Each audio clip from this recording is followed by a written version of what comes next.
Hello, my name is Alyona Zhuravlyova and I'm a behavioral consultant for behavioral development and educational services. And today we will be talking about functions of behavior or why the behaviors are happening. I've heard a lot of people say that behavior happened for no reason. Well, all the behaviors occur for a reason. In fact, there is always a reason.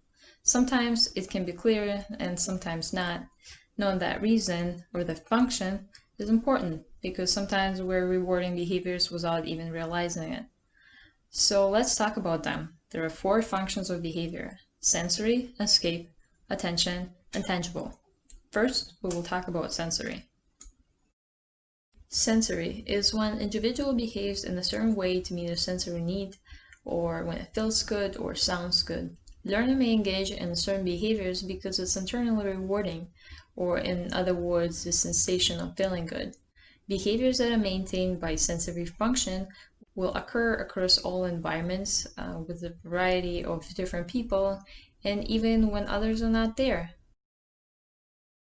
One of sensory examples is rocking back and forth. It may be rewarded with a sensation of feeling good. Another example could be tongue clicking or humming behavior. It may be rewarded with the sensation of sound good or feeling good. Sensory rewards are hard to figure out. They're not necessarily all bad, but sometimes it might negatively affect learner's environment. For example, if your child is in the middle of the lesson and decided to engage in his humming behavior, it might interfere with his ability to learn and possibly others. So what to do when it happens? Sometimes asking a question or performing a certain action to distract the learner from his behavior could help.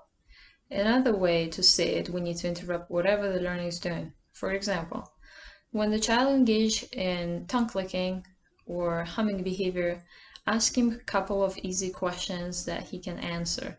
It could be anything like, what color is your shirt? What is your name? What day is it today? Touch your head. Do this. Clap your hands. Spin. And etc.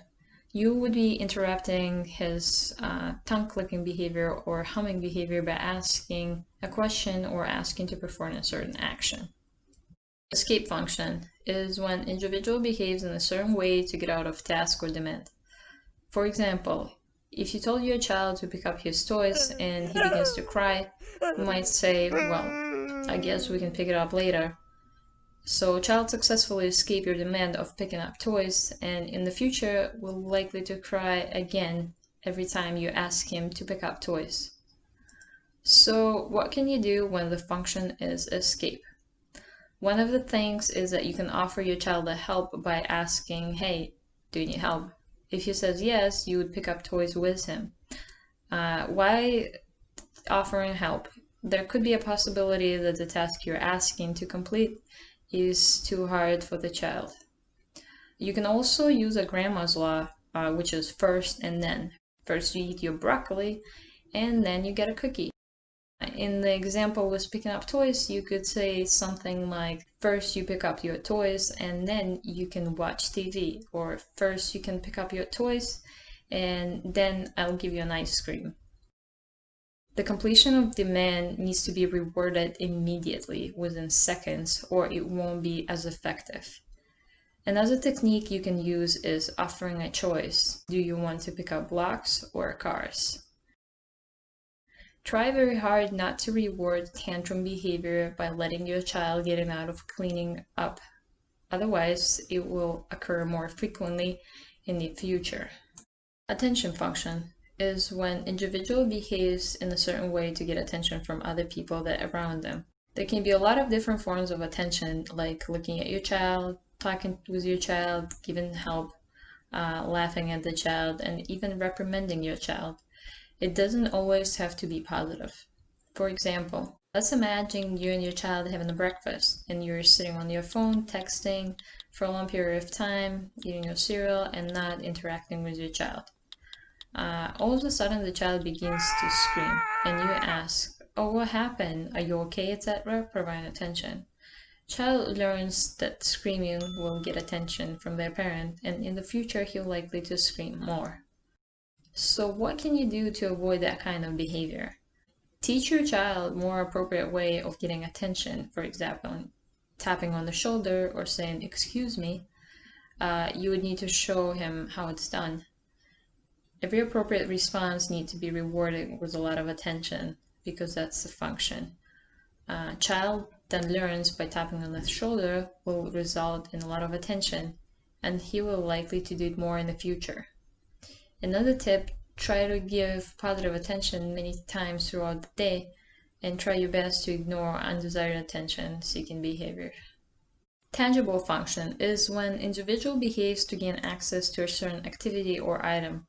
Tangible items can include food, toys, computer time, iPad, etc.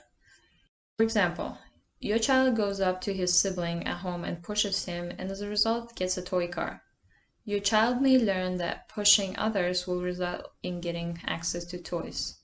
So what can you do in that kind of situation? You can teach your child to appropriately request an item. Can I have a toy? Or can I play, please? You can also teach your child to accept alternatives, to wait, and to accept no. You would give your child preferred items or activities only following appropriate behavior, for example, requesting item appropriately.